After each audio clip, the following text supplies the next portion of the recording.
పేద ప్రజలకు సీఎం సహాయ నిధి ఒక వరమని శ్రీశైలం ఎమ్మెల్యే బుడ్డా రాజశేఖరరెడ్డి అన్నారు.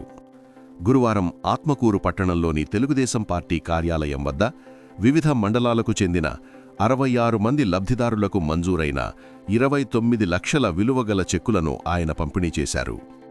ఈ సందర్భంగా ఎమ్మెల్యే బుడ్డా మాట్లాడుతూ, పార్టీలకు అతీతంగా సహాయం కోరిన ప్రతి ఒక్కరికి సీఎం రిలీఫ్ ఫండ్ మంజూరవుతుందని అన్నారు.